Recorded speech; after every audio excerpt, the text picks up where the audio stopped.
Hi, everybody. This is Silvio Canto in Dallas, Texas on Monday, October 23rd. Welcome to our video commentary.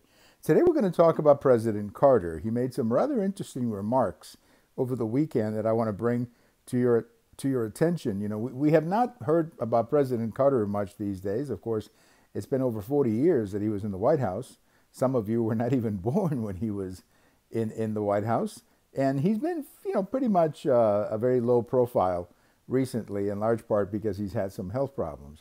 But he gave a very fascinating interview to the New York Times, saying a couple of things that have created quite a bit of controversy, quite a bit of conversation, you might say, in the political arena. The first thing that he said was rather interesting. He said that he and Mrs. Carter voted for Bernie Sanders in the primary.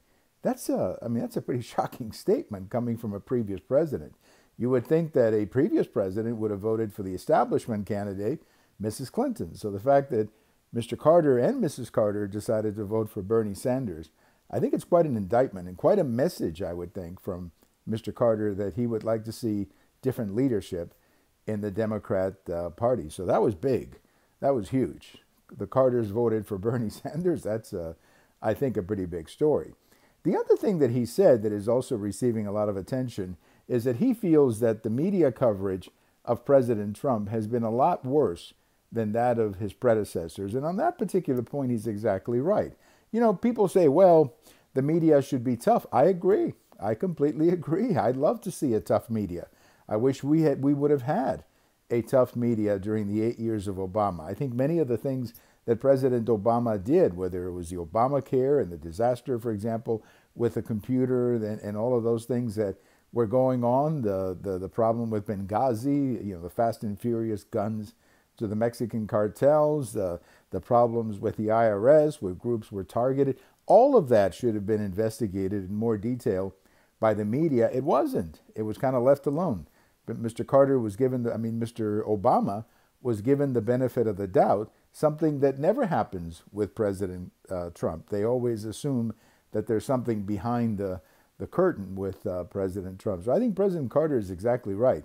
The media has not been fair to President Trump. And it's interesting because the same week that President Carter came out with that statement, a brand new poll had just been released a couple of days before saying that 46% of the American people believe that the media makes up things about President Trump. I mean, it's pretty incredible that 46%, one out of every two Americans, believe that the media makes up things about President Trump. I mean, that's, I think, rather remarkable. I don't remember ever a poll like that between the media and a president. So I think the message to the media is that they're not succeeding in persuading the American people. They're not succeeding.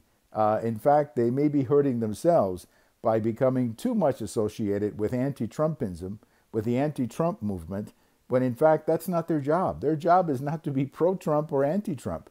Their job is to ask the tough questions, the difficult questions, and to hold the politicians accountable. By the way, something they never did when President Obama was in the White House. They never asked President Obama any difficult questions. And I think in the end, that may have contributed to many of President Obama's problems because there was nobody around him who was asking him tough questions inside the White House or over in the press room where we expect the White House press corps to do that. So thank you, President Carter, for putting this issue on the table. It's a welcomed addition to our debate and something that we're very grateful that he did it because somebody had to do it.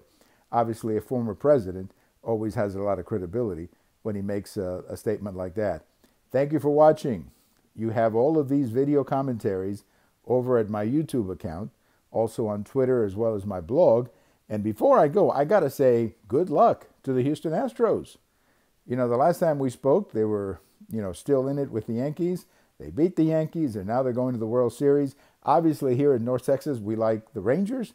But when the Rangers are not in, hey, we're going to go with the Astros. Our friends down I-45, about 5 hours away from here. You take I-45 5 hours away from here, and you see the beautiful city of Houston. So good luck, Astros. Good luck in that World Series. And bring home the title. Bring it home to Texas. Have a wonderful day, everybody. Talk to you later. This is Silvio Canto in Dallas.